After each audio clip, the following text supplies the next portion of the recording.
มันอยู่น้ำเดียวความหมายคือส่วนเผ่ากระมุนี่มาก่อนแม่นบ่เขาเจ้าอยู่ก่อนบ้านเก่าของเขาก็อยู่แล้วเขาขับยกอพยพย้ายไปยุ่นนั่นนะโอ้คักก็ไทยกลุ่มมุ้งเอาสองส่วนเผ่าอยู่น้ำกันเอาว่าภาษากันใช้สื่อสารโดยภาษาลาวภาษาลาวแต่ว่าบางเที่เขาอยู่ละอันลาจีไปเขาก็ฮู้ปกตินี่กระมุนี่เขาเจ้าจะอยู่ทางภาคเหนือแม่นตามที่พวกไอ้ไปเห็นมาอย่างนี้มันบ่คือกันในภาษาบ่คือเนาะคือกระมุสมมุติ25เนี่ยกับอันนี้บ่คือกันเลยก็คล้ายๆกับอันไม่อย่างอันส้นเผาโซ่นี่แหละโซ่ภาคกลางกับโซ่ภาคใต้ของเราต่างกันไหมคือกินข้าว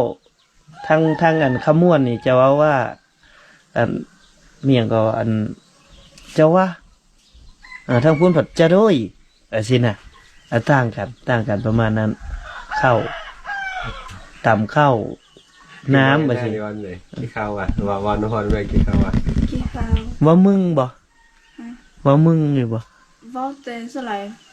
แบบว่าคือว่ากับพ่อมึงไปหั่นมึงไปนี่บ่เว้าเนาะทางนี้เนาะเอิ้นพ่อเอิ้นแม่ปกติบ่เอิ้นแบบ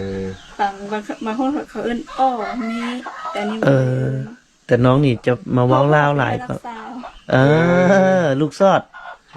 อดจีน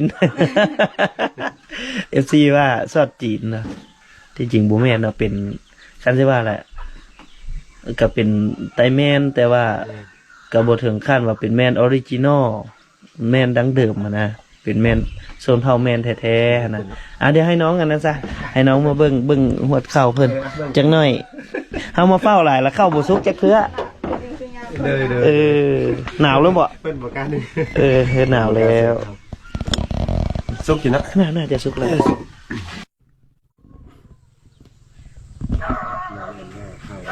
เข้าเรื่องดีกว่าสาว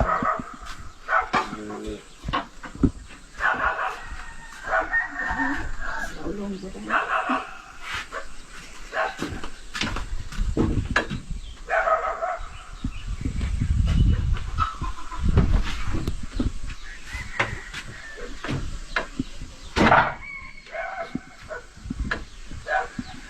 กิน2 คนบ่นี่แม่นแล้วหมดบ่หมดได้หลายมื้อ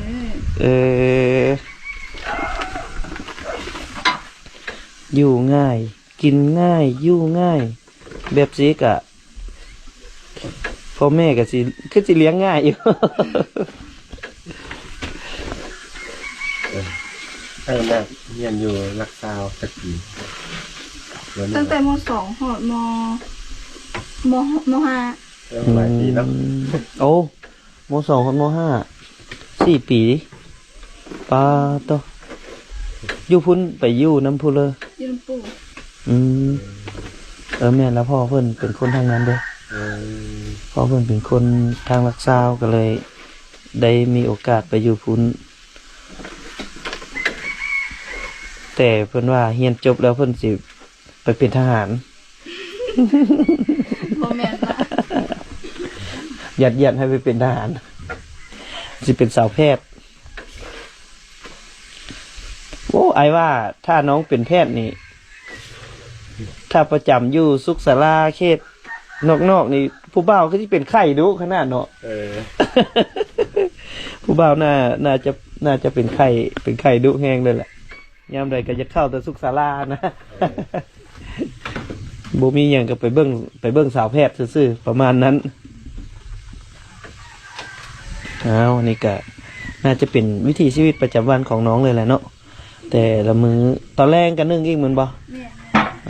ตอนแรกนึ่งสาวแรงต้นสวยนี่เพิ่นสิบ่นึ่ง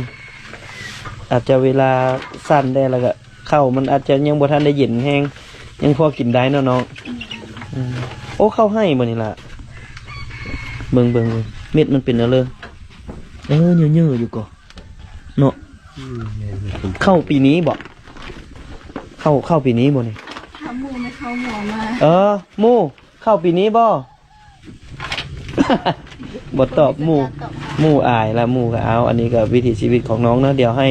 พี่น้องได้เบิ้งได้ส้มซ้ำให้ก้อนพี่น้องเลยเดี๋ยวมารอเบิ้งในเวอร์ชันสาวนักเรียน สิเป็นจังไดสวยงามสำหรับก็รอติดตามเบิ่งเนาะไปเดี๋ยวเราออกเดินทางต่อขอบใจเด้อน้องแอนนาเด้อเดี๋ยวน้องแอนนาป้าให้น้องแอนนาได้มีเวลาส่วนตัวเพิ่นเพื่อสำราญสะสางเพิ่นจะไปโรงเรียนแล้วเดี๋ยวบัดนี้คำจะมาให้พี่น้องได้ติดตามเบิ่งใน EP ต่อไปเนาะในเวอร์ชันสาวน้อยนักเรียน